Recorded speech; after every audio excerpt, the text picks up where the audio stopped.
Okay, so for 6.1, um, sorry, I recorded this video already, but didn't share my screen, so it wasn't helpful. So we'll try this again. For 6.1, we are basically trying to undo derivatives. These are called integrals. So we're going to undo a derivative. We're going to recover the original function if we know the derivative. So remember, when we take a derivative, the power rule, especially, we do exponent down front and then we decrease the exponent by 1. So we're trying to undo that now. So what function would give us a derivative of 3? Well, wow. What function would give us a derivative of 3? That a possible function that would do that is just 3x, right? If you took the derivative of 3x, it would just be 3. What about 2x? If we took the derivative of some function and got to 2x, that function we started with was probably just x squared, right? Or could have been. So exponent down front, decrease it by 1. Combining those two things, numbers 1 and 2, you would be looking at x squared plus 3x, right? Take the derivative of each of those pieces, you get 2x and 3. Similarly, number 4, we have 3x squared. That was probably just x cubed to start with. So exponent down front and decrease it by 1. Number 5, we're talking about x cubed. And then what would give us a derivative of 5? 5x would. So we're finding a possible original function, just one here. Number 6, we would be looking at something perhaps more complicated, but this 4, that x has to become x squared, and we know that we had multiplied by 2, so this was a 2 to start with. If I take the derivative of 2x squared, I would do exponent down front, decrease it by 1, so that would be 4x, so that's good. And then minus 7x there. On number 7, we're looking at f of x. If we have f prime is x cubed, we know we have an x to the 4th here. And if we were to take a derivative, it would be 4x cubed. So this we need to actually get rid of that 4 to get back to just a 1 here. So if we took the derivative of this, it would be exponent down front, decrease it by 1, and those 4s will go away and you get the x cubed back. So that's right. And then let's actually see if we can write down this rule, and it'll help us do number 8. So if the derivative is taking the exponent down front and decreasing it by 1, the antiderivative, we're going to increase the exponent by 1 and divide by that new exponent. So if you look at what we did, like here, this is x to the 0. We increase that to x to the 1st and divided by 1. This is 2x to the 1st. We're going to increase that to 2 and divide by 2, which made those 2's cancel. Here, this is a 1. We increase to 2 and divide by 2. That gets rid of that 2. We increase by 1 and divide. This one, you have 3x squared. Increase and divide. And there is your integral of 3x squared. Oh, I said the word integral, and we don't actually know that yet. It's an antiderivative. This is to undo the derivative, an antiderivative. Okay. And then number 8, we are going to do the same thing. I should use blue still. We need to increase to 6 and divide, and increase and divide. So increase the 5 to 6, divide by 6, increase the 2 to 3, and divide by 3. So a function f is an antiderivative of f. A function big F is an antiderivative of f. If you can take a derivative of that new function, and it is equal to f, little f of x.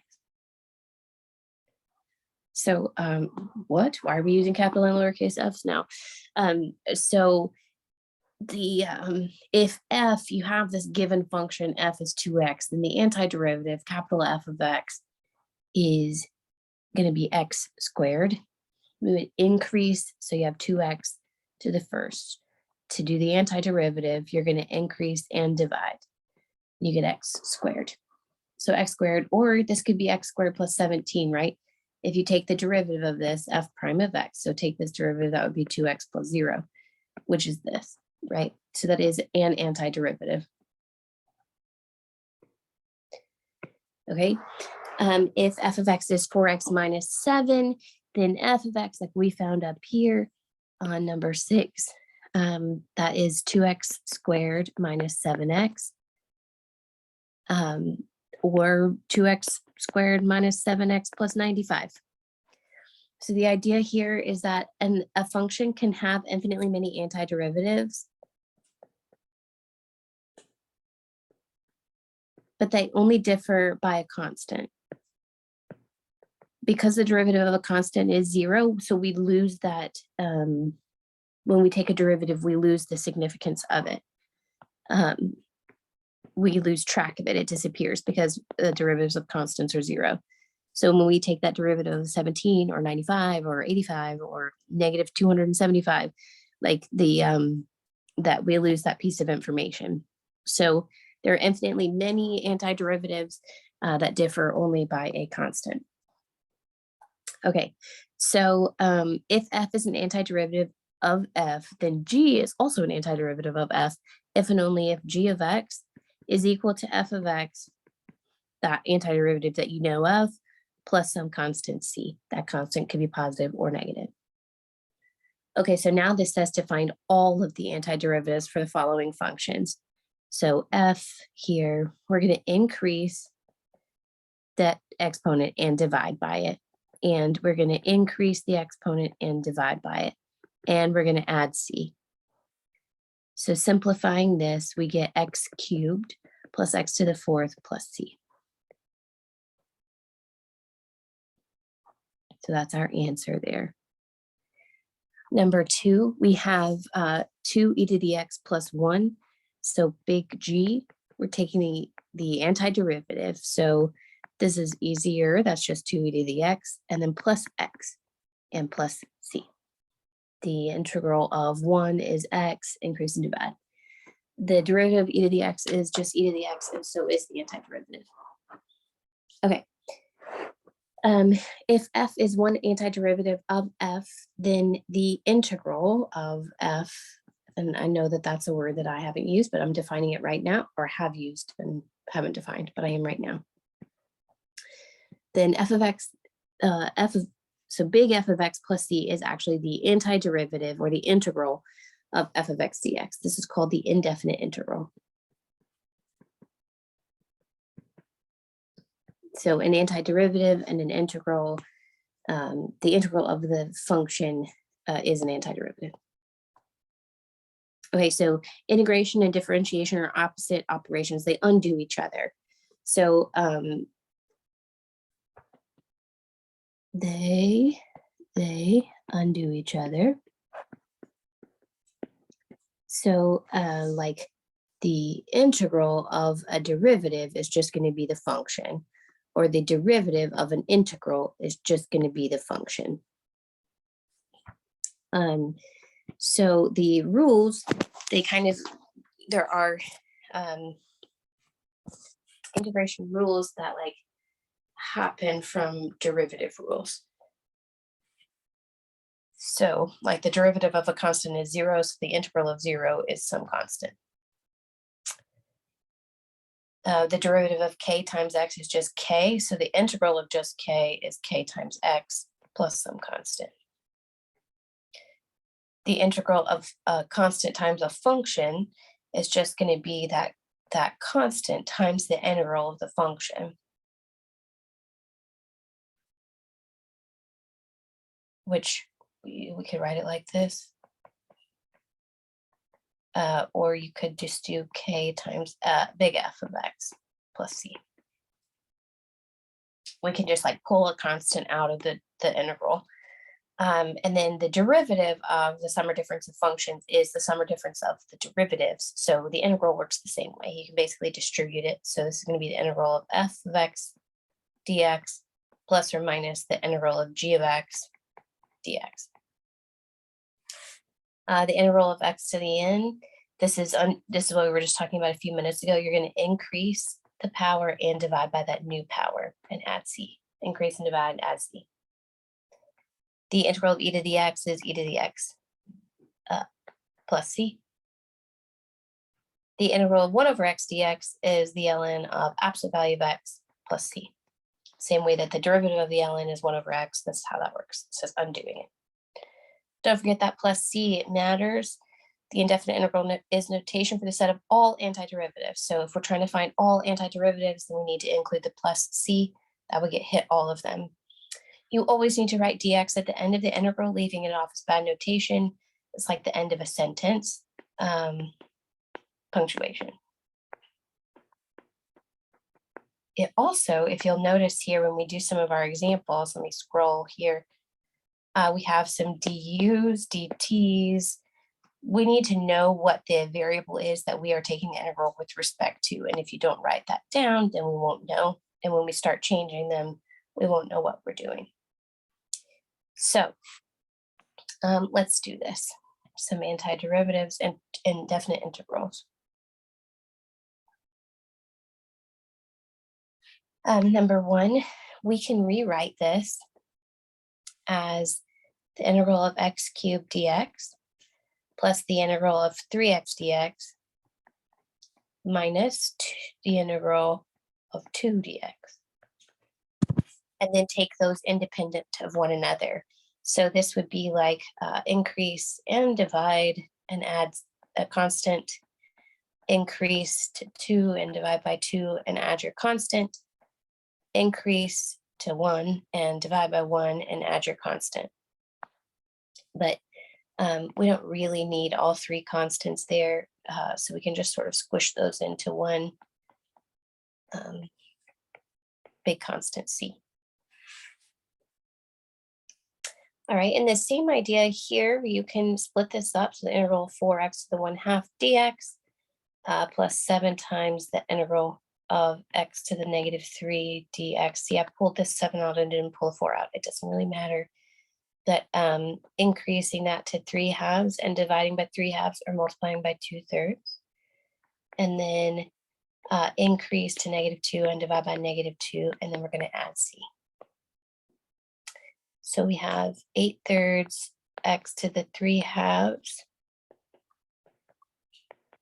and minus 7/2 x to the -2 plus c.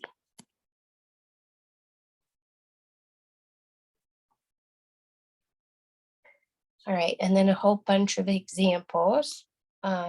Those first 2, 3, and 4, just like what we just did, so I'm not going to do those. I will probably work the rest of these though. Number 5, we are looking at, this is the same thing as, actually, let me separate these first before we get too busy here.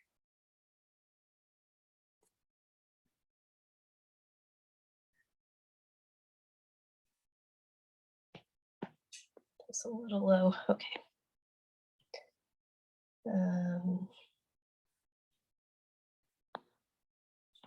Okay, that seems fine.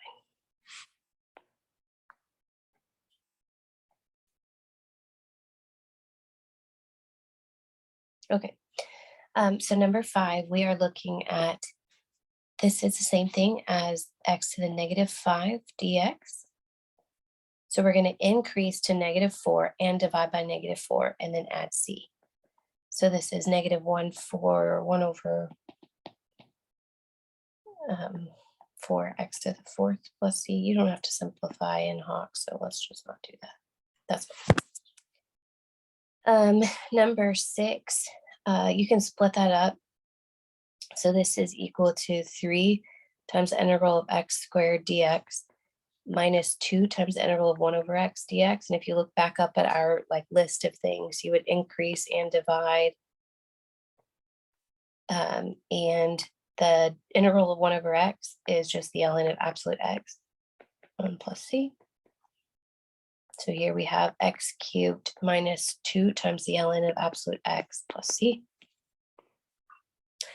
On number 7, I can take that 5 out. So I'm looking at 5 times the integral of e to the u du. Looking back up again at our chart of like our rules, this is just e to the u plus c. Number 8, we're going to simplify first. We don't yet have the tools to do this, so we're going to try to simplify this. So this is the integral of t squared over t plus 2 over t dt. And then simplifying that again, I'm looking at the integral of t dt plus 2 times the integral of 1 over t dt. So this is t squared over 2 plus 2 times the ln of absolute t plus c. Increase and divide. For the t, this is t to the first, so increase it to 2 and divide by 2. The integral of 1 over t is the ln of absolute t. All right. Oops. Number 9, again, we can split this up, but you can sort of do that in your brain. So we have, this is the integral of 2x to the 1/3 plus 6 e to the x minus 5 times 1 over x dx. So increase that to 4/3 and divide by 4/3 or multiply by 3/4 plus 6 e to the x, that doesn't do anything, minus 5 times the ln of absolute x plus 1, plus c, I mean.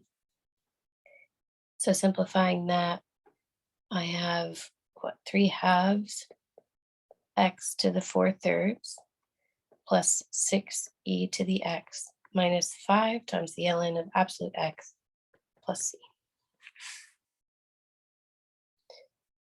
All right. Number 10. Okay. Increase. So x to the -1/2 and divide by -1/2 or multiply by -2.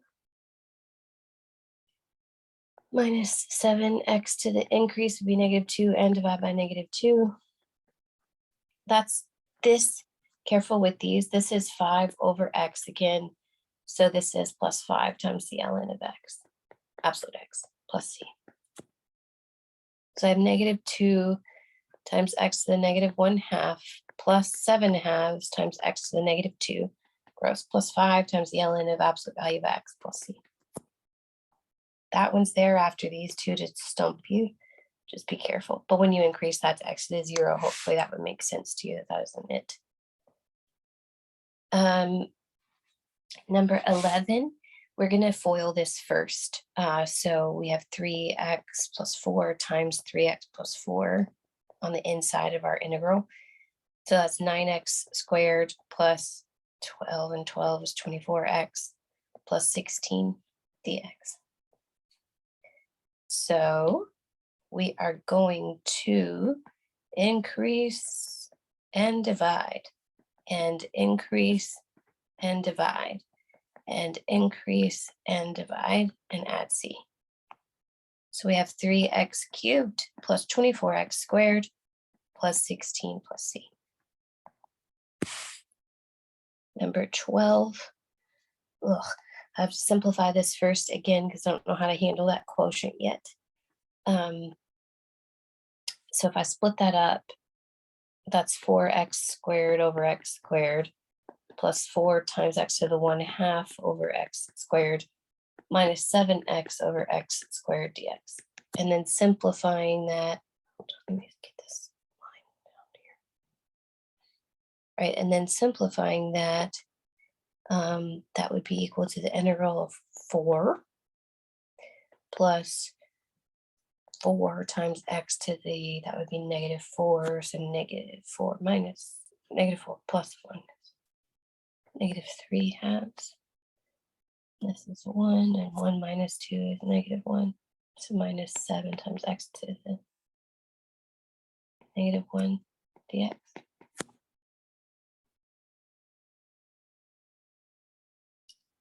Okay, so we would increase to 1 and divide by 1. Increase, that would become -1/2, and divide by -1/2, multiply by -2. And then that is equivalent to negative 7 over x. So minus 7 times the ln of absolute x plus c. So 4 minus 8 times x to the negative 1/2 minus 7 times the ln of absolute value of x plus c. Okay, so there are a whole bunch of examples. Hopefully, from all of those, you can sort of work through some more examples and look back at these if you need help with anything. Sometimes, instead of having that generic plus C, we're actually going to be given information to figure out what C is. So these are called initial condition problems, where you have something that tells you what C actually is, or so you can find C. So if y prime is 2x, then y is x squared plus some constant c. Well, y of 1 equals 2. This is going to help us find c. So 2 is going to be 1 squared plus c. So 2 equals 1 plus c. So 1 equals c. So that means that y here that solves this initial value problem is x squared plus 1.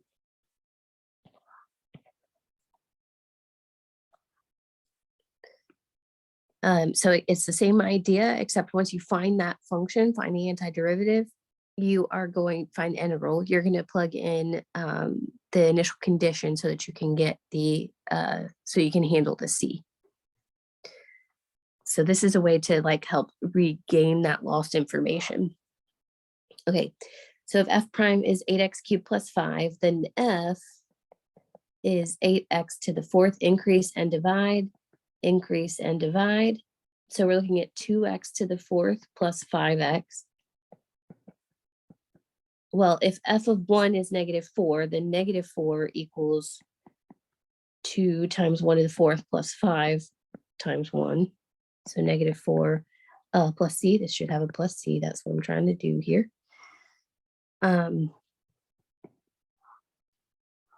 I have 2 plus 5, which is 7, plus c. So that means that c is negative 11. So then my function f of x that solves this initial value condition, this initial value problem, is going to be 2x to the 4th plus 5x minus 11.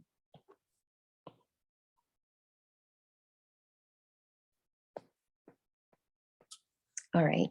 And then on this number 3, we have 5e to the t minus 4, that's dy dt. So y is 5e to the t minus 4t plus c.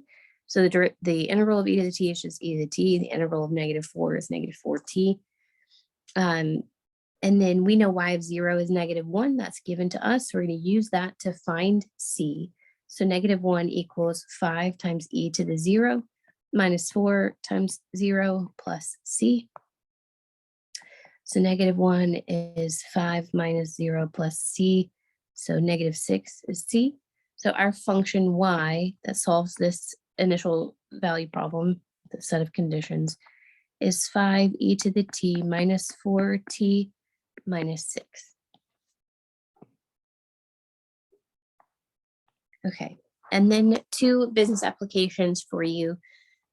We have marginal profit from the production and sale of X cameras is given to us by this function.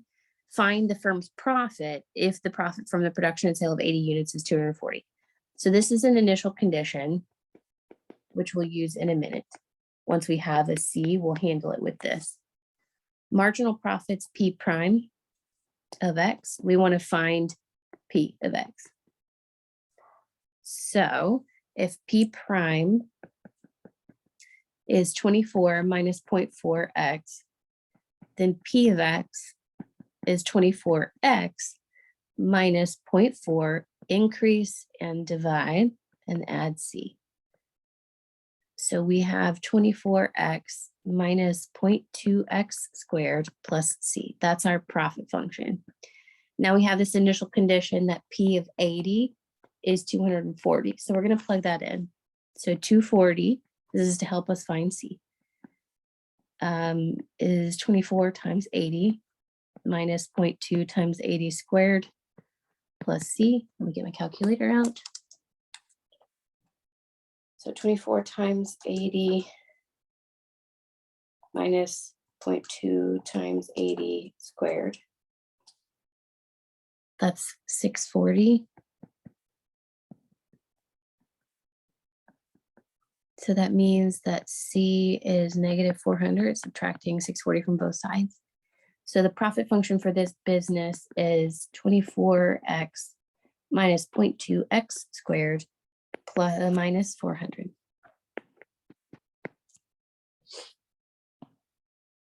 Okay, this next thing says, okay, well, what's the profit from the sale of 90 units? Well, now that we know what it is for any x, we can plug in 90. So P of 90 is 24 times 90 minus 0.2 times 90 squared minus 400. Again, with my calculator, 24 times 90 minus 0.2 times 90 squared minus 400. This $140. So their profit at 90 cameras is less than their profit at 80. So they're on that downward slope of the profit revenue situation. They don't want to do that. All right. So another example, we have monthly sales of an SUV. They're expected to decline at this rate. S prime of T is negative 24, T to the 1/3. So T is the time in months and S of T is the number of SUVs sold per month. So the company plans to stop manufacturing when the monthly sales reach 300 SUVs. So if monthly sales now, when T equals 0, are 1,200 SUVs, find S of T. So again, this is an initial condition. This will help us handle C when we have one. We know S prime of T is negative 24 T to the 1/3. So we're going to figure out S. We're going to take an antiderivative or an integral. So we're going to increase and divide. So T to the 1/3, increase that by 1, that would be 4/3, and divide by 4/3 or multiply by 3/4. And then add C. So we have 24 over 4 is 6 times 3. So negative 18 times T to the 4/3 plus C is S of T. Now, we know that S of 0 is 1,200. That's our initial condition. So we have 1,200 equals negative 18 times 0 to the 4/3 plus C. Well, that means that C is 1,200. So S of T is negative 18 T to the 4/3 plus 1,200.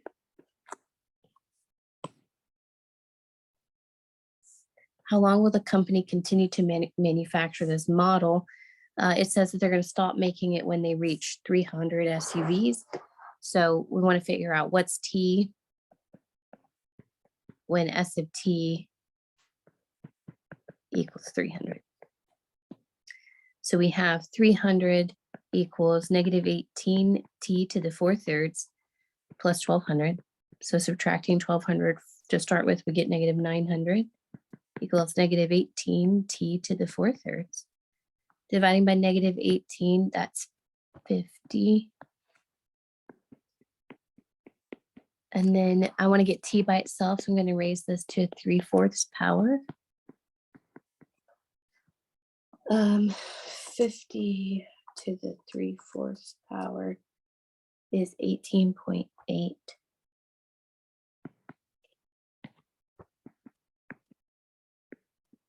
Approximately.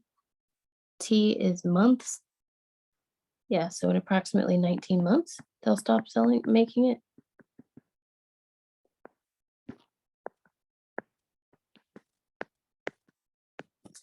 Okay, so there is your indefinite integral section. Email me if you need any help. 6.2, we will talk about undoing the chain rule. So this was mostly undoing the power rule. On the next set of notes, it'll be undoing the chain rule. Again, let me know if you guys need any help with anything.